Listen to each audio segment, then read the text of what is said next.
I'm curious, do you believe that extraterrestrial intelligence has visited planet Earth? I think you can go a step further. It hasn't just visited, it's been here a long time, and it's still here. And it has basically, people talk about the wow signal, looking for extraterrestrial intelligence. The wow signal is that people see it on an almost regular basis. That's the communication that's already here. And that statement seems so incredible that it's tough to believe, right? Like, people hear that, and maybe a lot of people here hear that, and they don't believe it.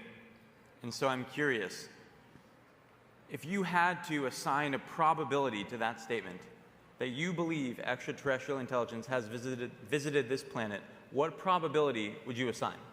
100%. And that's not just my opinion. I mean, look, the National Defense Appropriation Act, passed last year, signed by Biden in December. 30 pages of that is the establishment of an unidentified aerial phenomenon office, the establishment of looking into the harm that's happened to any of a number of the individuals, going back to 1945 and looking at the disinformation and misinformation that has been basically articulated over the decades. 12 US senators have signed on to a document that basically says we want the information. The establishment of an office, ARROW, in the Department of Defense, has 25 people working in it right now.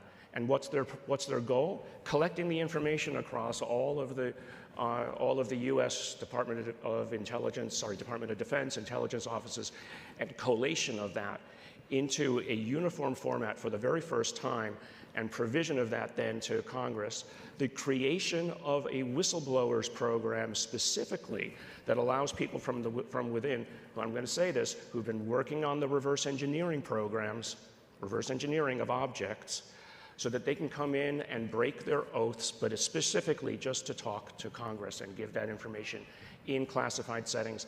And that the most recent one that happened was just last weekend, and it created quite a hornet's nest in Washington.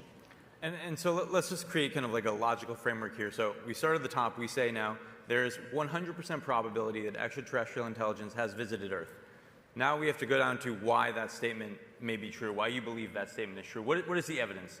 And I think perhaps we all may have to read between the lines a little bit here. You may not maybe divulge everything, but in your opinion, what do you believe to be the most compelling evidence to support that statement? Well, I think the most compelling evidence is you just need to look at what your government is doing right now about it.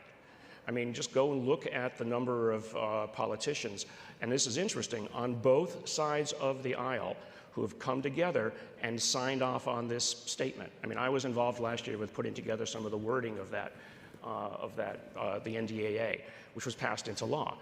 So, I mean, so what are they basing their opinions on? They're basing their opinions on the dozens of individuals who, in one manner or another, have come forward and talked to them in classified settings. So that's the first thing. Then my personal experiences with the individuals well, the one person who actually was involved with collecting a lot of that original information, and then my experience with people who, frankly, I know have worked or are working on the reverse engineering programs. Okay, so let's take one step back. Reverse engineering programs. Of downed craft. Now, the first question that people will ask is, well, if they're so frigging advanced, why are they crashing? Because what's crashing is not actual living things. I mean, I use this example a lot. If you wanted to study a tribe of cannibals in the middle of the Amazon, are you going to go yourself and show up in the middle of the tribe and not hopefully become dinner on the other side of it? So if you're an advanced intelligence, I don't think we're all that advanced, frankly. You're not going to basically put your life and limb at risk by coming here. So mostly what you're seeing here are either drones or some sort of advanced AI or whatever it is. I mean, look, we're already dealing with an alien intelligence in our own emails, right? Our own ChatGPT, et cetera. We don't even know what it's doing. So imagine if you were a million years ahead of us. How do you have a dialogue with something like that? Or what is it that could possibly do? Yeah. And I'm glad that we've got some people here to witness these statements. I think they're very consequential. And so we start with now 100% probability of extraterrestrial intelligence. We go to evidence. We now talk about downed craft. We see the government moving in a certain direction. Presumably, the downed craft is made of some material. Presumably, we could test that material. I know you've done a little bit of work firsthand. You have seen some material. Do you want to talk about that a little bit? Right. Well, so what is it that you hope to discover out of a material? So let's just go back, just briefly, and why would you want to do it in the first place? So basically, a grain of silicon, back in the 50s or 60s, changed our entire culture and world, right? So something as small as that, the discovery of what you could accomplish with a little piece of germanium doped with the right elements, changed our understanding. Now, so we have multiple simultaneous sensor systems that have seen these objects go from 50 feet above the water to up to 14 miles and then back in less than a second, all right? That's just a truth. The US government has confirmed that these kinds of measurements are done. Now, they're very careful what they say. They say, well, we have no evidence of ET. Well, because, no ET is going to come walking in here and say hello, right? But if you read between the lines on the flip side of it, it does stuff that we can't do. We know that the Russians and the Chinese are not doing.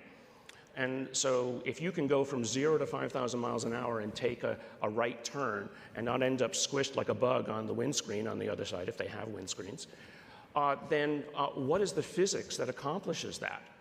So what that tells you is that we need to rethink our physics, first of all, to say that, well, we saw birds fly, so it took us 3,000 years and we figured out how to fly. But now we see these things doing this. So what is it that lets us do? So I know some of the physicists on the inside who work at some of these big defense corporations who basically said, oh, well, here's how you tweak even general relativity to accomplish that. But then you say, well, how much energy is needed to do it? Well, more than the whole nuclear output of the planet per day, per movement. So you start to backtrack and you say, okay, well, who could do that? Well, we can't. Will we be able to do it in 1,000 years? But if we had a piece of any of this, let's say it's 1,000 revolutions ahead of us, or 1,000,000 revolutions ahead of us, even a tiny piece of knowledge from that could revolutionize what it is that we're doing. I'm always looking for the opportunity. I look at the upside of this. I'm not worried about them coming and raiding us or taking our women and children. That's not my concern. My concern is how do we use it? Yeah. And I'm curious, do you have confidence that us collectively will have material, literal physical material to evaluate, to analyze? Yes, 100%. 100% again, okay. It's there. It's there. I can say this. I was working with a group about 7, 8 years ago, and I literally got within a few weeks of gaining access to one of the objects.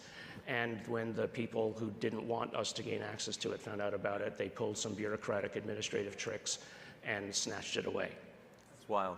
And so now we have you, Dr. Nolan, making this bold statement. You are well positioned to make this statement. Now maybe we get into some fun. Let's feel comfortable hypothesizing a little bit as to what is happening. What is it, right? And nobody's going to hold you to this, right? Now maybe we go down from 100% probability to now we're speculating. Right. Okay? Now let's speculate together. What do you think it is? Right. So to do that, I'll start with kind of a mantra I've had for the last while. So, individual experiences of what people see is an anecdote, but an anecdote doesn't convince a scientist. What is it that convinces a scientist? Data, right? What doesn't convince scientists? A conclusion. So really the objective here, and what has allowed me to actually talk to some of my scientist colleagues who first said, Gary, you're going to ruin your career. Well, okay, whatever, it's too late for that. But I haven't.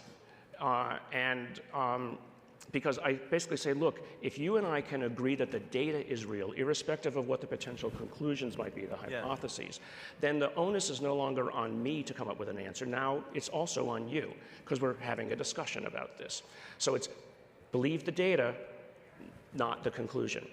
So you see the data, and that's where the fun is. That's where the hypothesis starts.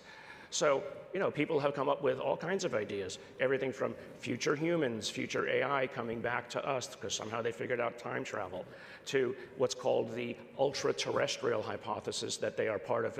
I'm sure some people here at least know what a von Neumann probe is, right? This idea of a self-replicating machine that could have been developed by a technology or a civilization on the other side of the galaxy that even in just a few 100 million years could make its way by conventional means all the way across the galaxy. And when it gets there, it basically builds copies of itself and it does what it's doing, and it basically, some other civilization sent it out. Now, Avi Loeb was here last year, so I'm part of an SAB with Avi Loeb on a company called Copernicus Space Corporation, and guess what? Our objective is to build the first von Neumann probes to go out and spread humanity's original presence across all of reality. So that's one of the others. Yeah. A third one is... Well, what do you, Garry, Dr. Nolan, you have to speculate. What do you think it is? Let's be bold. I think it is an advanced form of intelligence, something that we don't understand, that is using some kind of intermediaries, however it is, like I said about you're not going to end up in the middle of the tribe, the angry monkeys that are flinging muck at each other, or nuclear bombs. You're not going to show yourself in the middle of the angry. You're going to send intermediaries. It's not that they walk amongst us, that wearing a skin suit are actually the alien, right? No, you're going to basically put something there that is, I think of it as an intelligence test.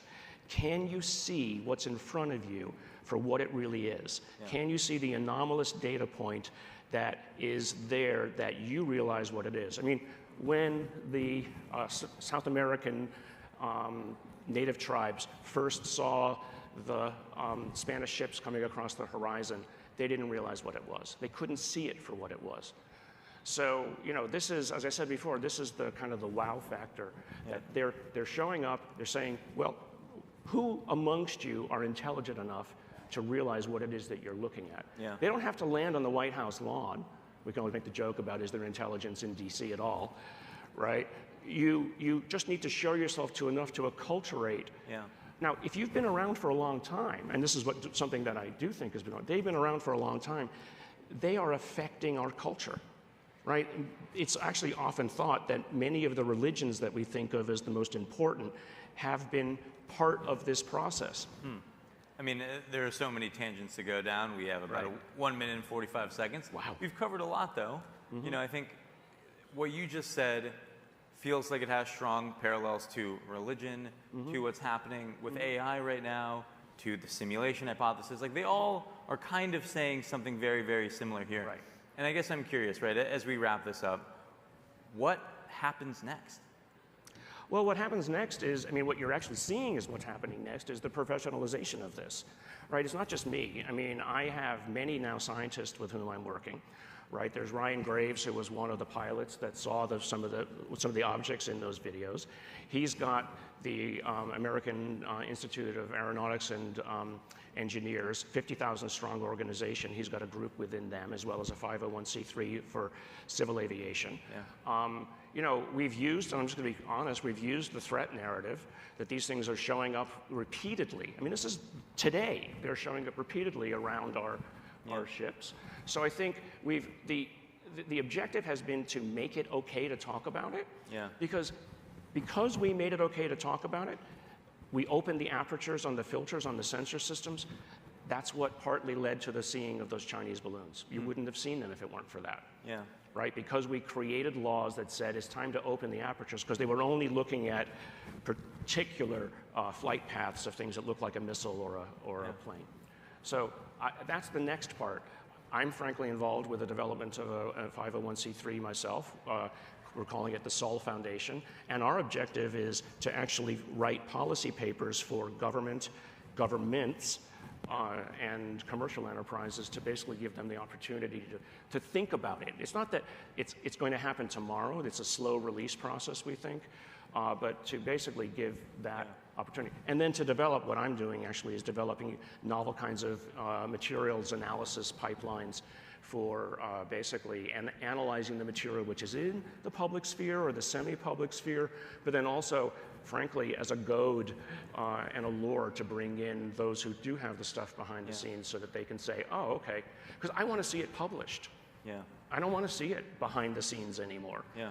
And finally, what you're seeing is that a lot of people who are within the intel communities as well are frustrated, and they want to bring it out because they haven't been able to figure it out because the best minds aren't working on it. Yeah. The crazy scientists at Harvard, MIT, Yale, or wherever are basically not allowed in because maybe they do a little bit too much of this or other things, and they couldn't get a security clearance if they wanted to. Yeah. Well, I mean, I agree. I think that we need to destigmatize this narrative. We need to share this narrative more broadly. The time gods gave us 2 minutes, Dr. Nolan. It looks like we were doing pretty well. People seem to like it. We're very lucky there. I'm curious, how can we accelerate this, right? Like, we want to get the brightest minds on this. I think maybe you and I share this. Like, let's go. Let's do it. I think you need to bring together, I mean, this is the part of this professionalization. Yeah. You need to bring together the right set of, basically, frankly, anthropologists and sociologists. How do we talk about the fact that we're not at the top of the intellectual food chain, first of all? How do you deal with the religions? Every one of these religions is going to basically look to whatever that is and say, okay, well, what do they believe? Right? We know that the Vatican is involved. I mean, and I'm working with people who are working with the Vatican to basically get them. They've already said, this is very arrogant, they've already said, well, of course they can be Christians. Of course they can have a Jesus. They can be saved. They have a soul. I mean, I think the opportunity is for us to worry about whether they think we're worthy of saving. Well, Dr. Nolan, I really appreciate you taking the time to have this conversation.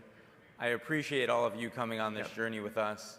I hope you learned something new. I hope you're willing to question your beliefs just a little bit more, and maybe together we can understand reality. Yeah. There's something here. There is. Thank you, guys. Thank you.